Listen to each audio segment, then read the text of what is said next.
శ్రీమాత్రే నమ. జయ గురు దత్తాత్రేయ నమ. వృశ్చిక రాశి వారికి ప్రస్తుతం 5వ స్థానంలో శనిగ్రహ సంచారం జరుగుతుంది. అంటే 5వ స్థానంలో సుమారుగా 2.5 సంవత్సరాలు ఉండడం జరుగుతుంది. అది అంత అనుకూలమైన స్థానం అయితే కాదు. అయితే మరి 2.5 సంవత్సరాలు ఒకే విధంగా ఉంటుందా, ఏదైనా మార్పు ఉంటుందా అనుకుంటే ఖచ్చితంగా కాదు. కంపల్సరీగా శని భగవానుడు మీనరాశిలో ప్రవేశించడం, పూర్వభాద్ర నక్షత్రంలో ప్రవేశిస్తాడు. అది ధన పంచమాధిపతిగా వీళ్ళకి కొంతవరకు ఓకే. దాని తర్వాత శని భగవానుడు ఉత్తరాభాద్ర నక్షత్రం మీద సంచరించడం కొద్దిగా ఇబ్బంది పెడుతూ ఉంటుంది. ప్రస్తుతం రేవతి నక్షత్రం మీదకి మారడం జరిగింది. ఒక విధంగా శని వీళ్ళకి శత్రుగ్రహం, బుధుడు కూడా శత్రుగ్రహం. బుధుడు అష్టమ లాభాధిపతి. అటువంటి నక్షత్రం మీదకి శని భగవానుడు ప్రవేశించడం వల్ల ఒక విధంగా ఆకస్మిక ధనలాభం లాంటిది, అంటే సడన్గా ఒక సంఘటన మీ జీవితాన్ని మార్చడం జరుగుతూ ఉంటుంది. సో అది విద్యార్థులకి, చాలా కాలంగా విద్యార్థులు నిరుద్యోగులుగా ఏదో అనేక రకాల పోటీ పరీక్షలు రాస్తూ ఉద్యోగం కోసం ఎదురు చూస్తూ ఉంటారు. అటువంటి వారికి సడన్గా గతంలో మీరు ఎప్పుడో ఇంటర్వ్యూ ఇచ్చిందో, పరీక్ష రాసిందో, ఆ ఎగ్జామ్ మీరు పాస్ అయ్యి సడన్గా అపాయింట్మెంట్ ఆర్డర్ వచ్చినంత దీనిగా మార్పు జరిగే అవకాశం ఉంది.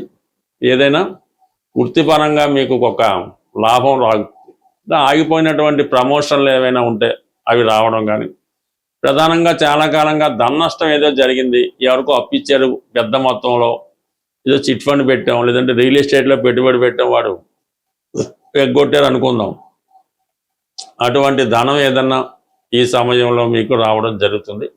అయితే ఇది ప్రధానంగా విద్యార్థులు మాత్రం చాలా కష్టపడవలసి ఉంటుంది.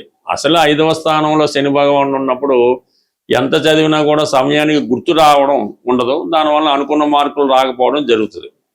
మరి విద్యాకారకుడైనటువంటి బుధ నక్షత్రం మీద ఎప్పుడైతే శని గ్రహం ప్రవేశించాడో ఈవేళకి మరింత ఇబ్బంది ఉంటుంది అన్నమాట. ఒకవేళ కాంపిటేటివ్ ఎగ్జామ్స్కి వెళ్ళినా, ఇంటర్వ్యూకి వెళ్ళినా ఆ చదివింది మర్చిపోవడం వల్ల, సమయానికి గుర్తు రాకపోవడం వల్ల ఇబ్బంది పడడం జరుగుతుంటుంది. ఆ రిజల్ట్ కాస్త ఫెయిల్ అయ్యే అవకాశం ఉంది. కాబట్టి మొత్తం మీద ఈ ప్రభావం ఎక్కువగా విద్యార్థుల మీద చూపిస్తుంది. కాబట్టి విద్యార్థులు ఎక్కువ శ్రద్ధ పెట్టవలసి ఉంటుంది. వ్యాపార రంగంలో ఉన్న వాళ్ళకు కూడా వ్యాపారం అంత సజావుగా సాగే అవకాశం ఉండదు. చాలా మందకొడిగా జరుగుతూ ఉంటుంది. వీళ్ళ కూడా వ్యాపారం మీద పెద్ద శ్రద్ధ పెట్టలేకపోతుంటారు. ఏదో 4-5 గంటలు పనిచేయడం, దాన్ని క్లోజ్ చేసి రావడం జరుగుతుంటుంది. కాబట్టి మీరు ఎంత కష్టపడితే అంత ఫలితం ఉన్నది, మీరు ఎంత లేజీగా ఉంటే అంత నష్టం జరిగే అవకాశం ఉంది. కాబట్టి బట్ ఏదైనా కొద్దిగా కష్టపడటం మంచిది, ఫలితం మాత్రం వస్తుంది కష్టపడితే, అది షూర్. ఇక ప్రధానంగా ఏమైందంటే మీకు ఇప్పుడున్నటువంటి శని భగవానుడు రేపు 2వ తారీఖు జూన్ నెల 2027వ సంవత్సరంలో ఈ రేవతి నక్షత్రం మీద నుంచి అశ్విని నక్షత్రం మీదకి మారి మీకు అత్యంత శుభదాయకమైనటువంటి 6వ స్థానంలోకి రాబోతున్నాడు.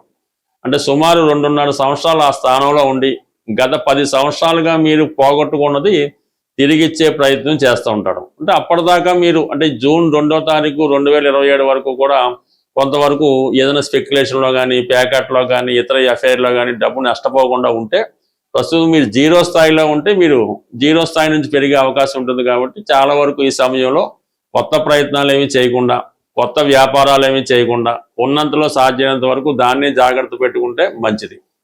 ఇక ఇంకొక ఇబ్బందికరమైన పరిస్థితి ఏంటంటే వీళ్ళకి రేపు జూలై, అంటే వచ్చే నెల 27వ తారీఖు నుంచి డిసెంబర్ 11 మధ్యలో శని భగవానుడు వక్రగమనం పొందడం జరుగుతుంది. ఈ వక్రగమన ప్రభావం ఏంటంటే 4వ స్థానం మీద ఉన్న ఫలితం రావడం జరుగుతుంది. అంటే అక్కడ ఉన్నటువంటి రాహు మీద కూడా ఈ శని యొక్క దృష్టి పట్టము, టెంపరీగా దాని ఫలితం ఇవ్వడం వల్ల చతుర్థ భావ ఫలితాలు, అంటే మళ్ళీ అర్ధాష్టమ శని ప్లస్ రాహుతో కలిసి ఇది చాలా వరకు ఇబ్బంది పెడతా ఉంటుంది. ఏదైనా స్థిరాస్తులు లాంటివి ఏమైనా ఉంటాయి కోల్పోవడం కానీ, ఏదైనా బాగా గృహంలో చాలా చికాకు, అంటే పర్సనల్ లైఫ్ చాలా ఇబ్బంది పెడతా ఉంటుంది. అనేక రకాల ఆలోచనలతో ఏదో ఒక చెడు ఆలోచనలు మనసుకి ఇబ్బంది పెడుతూ ఉంటాయి. విద్యార్థులు కంప్లీట్గా వాళ్ళు చదువు మీద శ్రద్ధ మానేసి వేరే విషయాల మీద దృష్టి పెడుతుంటారు. కాబట్టి బట్ ఏదైనా ఈ రాశివారు కంప్లీట్గా ఈ సమయంలో జాగ్రత్తగా వ్యవహరించడం మంచిది. ఎవరిని నమ్మినా మోసపోవడం జరిగే అవకాశం ఉంది. లవ్ అఫేర్లో ఉన్నవాళ్ళు మొత్తం కూడా నష్టపోవడం జరుగుతూ ఉంటుంది. బట్ ఏదైనా మీరు కంప్లీట్గా ఈ వృశ్చిక రాశి వారు రేపు 2వ తారీఖు జూన్ 2027 వరకు అత్యంత జాగ్రత్తగా ఉండవలసి ఉంటుంది.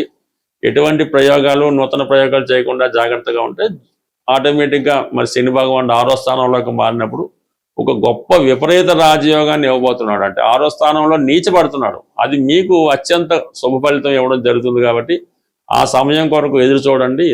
ఏదైనా మనం గ్రహాలకి పరిహారాలు చేసుకున్నప్పుడు అంటే రెమెడీస్ పాటించినప్పుడు ఒక్కొక్క గ్రహానికి ఒక్కొక్క విధంగా మనం ఆ గ్రహాల్ని సంతృప్తిపరచవలసి ఉంటుంది. సూర్యునికి ప్రసన్నం చేసుకోవాలంటే సూర్య నమస్కారాలు ఆదివారం నియమంగా ఉండడం ఇది కామనం. మరి శని భగవానుడికి ప్రసన్నం చేసుకోవాలంటే కంప్లీట్గా మీకు మీరే చేసుకోవలసి ఉంటుంది. క్రమశిక్షణతో ఏ పనైనా చేయడం అన్నది శని భగవానుడికి ఇష్టమైనది. అందువలన ఎవరైతే ప్రస్తుతం నిరుద్యోగ సమస్యతో కానీ తీవ్రమైన ఆర్థిక ఇబ్బందులు, కుటుంబంలో గౌరవం లేకపోవడం, ఎక్కడికి వెళ్ళినా కూడా మిమ్మల్ని మీరు ఓడిపోవడం, అందరూ మిమ్మల్ని సరైనటువంటి గౌరవం ఇవ్వకపోవడం, ఇవన్నీ కూడా శని యొక్క ఇబ్బందులు పెడుతున్నాడని గుర్తుమాట. దానికి మీరు కూడా సరైనటువంటి వస్త్రధారణ లేకపోవడం, శుభ్రంగా శరీరాన్ని పరిశుభ్రంగా ఉంచకపోవడం, ఏదో రకరకాలుగా చిన్న చిన్న మైనస్ హ్యాబిట్స్ కనబడుతూ ఉంటాయి. సో అటువంటి వాళ్ళు జీవితంలో మారాలంటే మీ తరపునే మీ అమ్మగారు కానీ నాన్నగారు కానీ ఎవరు పరిహారం చేసినా దానివల్ల ఏమీ ఫలితం ఉండదు. మీకు మీరే పరిహారం చేసుకోవాలంటే ముందుగా మీరు వ్యక్తిగతంగా మారాలి అని సంకల్పం రావాలి. ఎట్టి పరిస్థితుల్లో కూడా సూర్యోదయానికి ముందే లెగవలసి ఉంటుంది. అలాగే మీ శరీరాన్ని ముందు శుభ్రంగా ఉంచుకోవాల్సి ఉంటుంది. శుభ్రమైన బట్టలు, శుభ్రమైనటువంటి స్నానం, అలాగే సాంప్రదాయ దుస్తులు కాదు కానీ ఒక మంచి దుస్తులు ఎప్పటికప్పుడు బెటర్మెంట్గా ఉంటూ మార్చుకుంటే నెమ్మదిగా అది మారడం జరుగుతుంటుంది. సో దాని తర్వాత ఇంకో ప్రధానంగా రెమెడీ ఏంటంటే ఇంక ఏ ఇబ్బందులు మనం మారట్లేదు అనుకున్నప్పుడు మీరు పర్టికులర్గా ఒక నలుపు రంగు క్లాత్, ఒక జేబు రుమాల కన్నా చిన్న సైజు సరిపోతుంది. అందులో ఒక పిడికెడు నల్ల నువ్వులు వేసి ఒక 5 రూపాయల కాయిన్ కానీ 10 రూపాయల కాయిన్ కానీ కాయిన్ మాత్రం వేసి దాన్ని చక్కగా మూటలా కట్టి దాన్ని మళ్ళీ ఒక పేపర్లో కట్టి మీరు పడుకునేటప్పుడు అంటే మీరు ఎట్టి పరిస్థితుల్లో కూడా కింద పడుకోవాలి. ఒక సాపో దుప్పటో బొంత వేసుకొని మీరు కిందే పడుకొని మీ తలగడ కింద ఈ నువ్వులతో కట్టినటువంటి నలుపు రంగు మూట తల కింద పెట్టుకొని అది ఎప్పుడు రాత్రి కూడా బేనే పడుకోవాల్సి ఉంటుంది. ఎర్లీ మార్నింగ్ సూర్యోదయానికి ముందే నిద్ర లేవండి. నిద్ర లేచిన వెంటనే మీరు తల కింద పెట్టుకున్నటువంటి ప్యాకెట్ చక్కగా బయటకు వచ్చి 4 రోడ్లు కలిసే చోట అది పడవేసి తిరిగి మళ్ళీ మీరు ఇంటికి వచ్చి మీరు మామూలుగా మీ స్నానం కాలకృత్యాలు తీర్చుకొని యథావిధిగా రోజు గడపండి.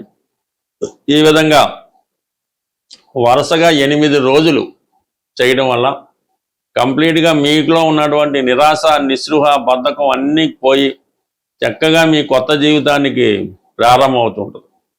అయితే శని భగవానుడికి రెమెడీతో పాటు సూర్య భగవాన్ని కూడా మీరు అంటే కంప్లీట్గా సూర్య నమస్కారం చేసుకోవడం, ఆదివారం నియమంగా ఉండడం, మీ ఇంట్లో ఎవరు పెద్దవారు అంటే యజమాని ఎవరున్నారు మీ ఇంట్లో వారు చెప్పిన విధంగా మీరు నడుచుకోవాల్సి ఉంటుంది.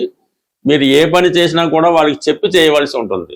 ఒక క్రమశిక్షణ, ఒక సాంప్రదాయం, ఒక శుచి శుభ్రత పాటించినప్పుడు కంప్లీట్గా శని భగవానుడు మిమ్మల్ని కంప్లీట్గా అనుగ్రహించడం జరుగుతుంది. అంటే మొత్తం మిమ్మల్ని ఫ్రీగా వదిలిపెట్టి చాలా హ్యాపీగా మీ జీవితం నడుపుకునే విధంగా సింపుల్ రెమెడీతో మీరు మీ జీవితాన్ని మీరే బాగా చేసుకోవచ్చు.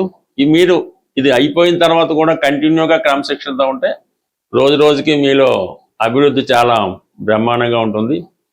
బట్ ఏదైనా శని ప్రభావం వల్ల నిరుద్యోగులుగా ఉన్నవాళ్ళు ఏం చేయాలంటే కోతులకి ఆహారం పెట్టవలసి ఉంటుంది. ఏదైనా అడవుల్లో కొద్ది దూరం ఉంటారు, రోడ్ల మీద కాకుండా మామూలు కొద్దిగా రిమోట్ ప్రాంతంలోకి వెళ్తే కొద్దిగా లోనికి వెళ్ళి అంటే అడవో తోట ఉంటుంది, ఆ లోనికి వెళ్ళి కోతులకి మరి వేరుశెనగ ఉండలు కానీ శనగ ఉండలు కానీ అంటే బెల్లంతో కలిపి చేసినటువంటి ఉండల్ని ఆ కోతులకి ఆహారంగా పెట్టడం వల్ల మీకు ఎంబటినే ఉద్యోగం వచ్చే అవకాశం ఉంది. అంటే ఉండలు పెట్టడం అంటే 4, 5 కాదండి, 4 కేజీలు 5 కేజీలు తయారు చేయించి పుష్టిగా ఆ కోతులకి ఈ శనగ ఉండలు బెల్లం ఉండలు పెట్టడం వల్ల మీ నిరుద్యోగ సమస్య తీరుతుంది, రుణ సమస్య కూడా చాలా ఇమీడియట్గా తీరిపోయే అవకాశం ఉంటుంది. స్వస్తి.